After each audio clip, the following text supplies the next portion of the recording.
Thank you for that powerful story. It shows us how important our provider network is to the community. I am Norma Renteria Lobo. I am a Mexican woman in my early 30s. I have tan skin, black curly hair. I'm wearing red glasses and a black sweatshirt with white stripes. I am the Early Support for Infants and Toddlers Policy and Language Access Lead at King County. The first 3 years of a child's life are a critical period for growth and development. Through partnerships, individualized education, and therapies, children's development is strengthened, including social, emotional, cognitive, communication, and physical abilities.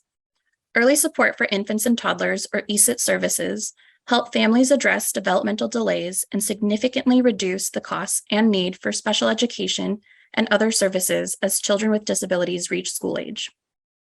King County's third legislative priority for 2023 is improve access and eliminate barriers to quality supports and services for families with young children 0 to 5 with delays and disabilities.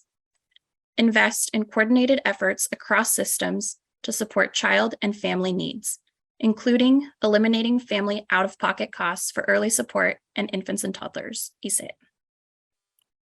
This priority can be achieved by ending Washington's ESIT family cost participation requirements. Washington State is one of only 2 states in the country that currently requires parents to pay out-of-pocket for ESIT service. To do this, insurance companies must be prevented from requiring families to pay copays, coinsurance, deductibles, and other family fees for ESIT services. However, public funding will not cover all the costs of providing individualized ESIT services. So financial contributions from private insurance are still needed to enable agencies to keep these services available. This is why ESIT providers still need to be able to bill private insurance. It is important to protect ESIT provider agencies' ability to bill insurance for ESIT services. We are now going to hear directly from an ESIT family about their experiences accessing services. Good evening, legislators, honored guests, ladies and gentlemen. My name is Anna Karlovska, and I'm from the Lake Washington School District. I'm a mother of 3-year-old daughter with moderate to severe bilateral sensorineural hearing loss.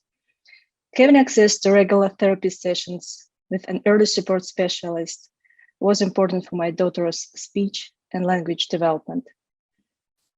During our sessions, I got tools and recommendations on how to support her and improve communication skills in our daily routines.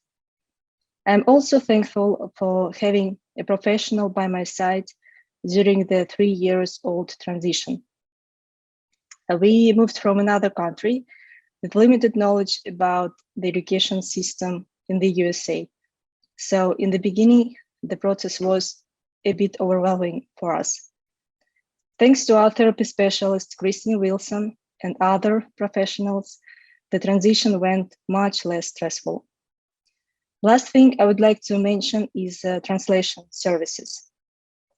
Our home language is Russian, and my daughter didn't speak English at all back then. So it was very helpful to have an interpreter to translate conversations between me and my daughter to our therapy specialist. Accessing special services in time was crucial for my family. And I think other deaf and hard-hearing families should have this opportunity too, regardless of where they're living. When you're making your decisions, please remember my story. Thank you. Good evening, legislators, honored guests, ladies and gentlemen. My name is Jeannie Bell. I'm from the 21st Legislative District. I'm the parent of an almost 3-year-old son with developmental delays and neurodiversity. Improving access, eliminating barriers, and investment in coordinated care is essential to ensuring the most marginalized members of our community are reached. When Braxton was referred to early intervention care, he was significantly delayed in several areas. He couldn't express his needs, which resulted in behavior issues. He was easily overstimulated in social situations, and he could not transition from one activity to another without a significant tantrum. There were countless times that we just had to pack up and go home kicking and screaming. Some of these times were during activities that we had paid for, but had to leave early and forfeit our time. Braxton was often wrongly perceived as a problem child in social and daycare settings.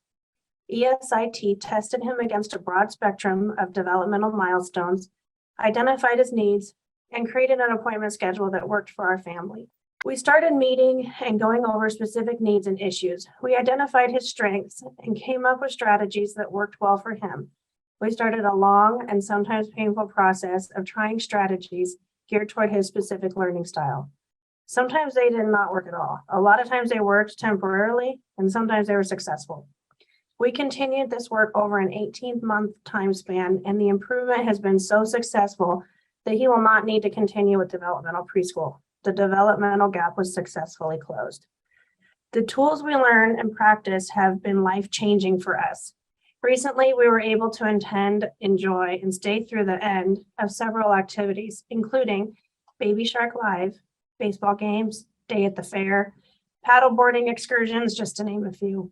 We can successfully shop at the grocery store together, run errands, eat out, and attend social gatherings. Now, instead of being perceived as a problem, Braxton often charms and entertains other adults with his sense of humor. Checkers at the grocery store and waiters at restaurants often say that he made their day with the way that he's learned to interact. Braxton and I were lucky in the sense we did not incur any out-of-pocket expenses for our services. I'm a single parent to him. Cost would have been a barrier. I could not imagine trying to navigate these issues on my own without support. I rely on community services and need them to be available not only for us, but for anyone who qualifies for this. When making your decisions, remember mine and Braxton's story. Improving access to reach our most vulnerable community members is important to us. Thank you.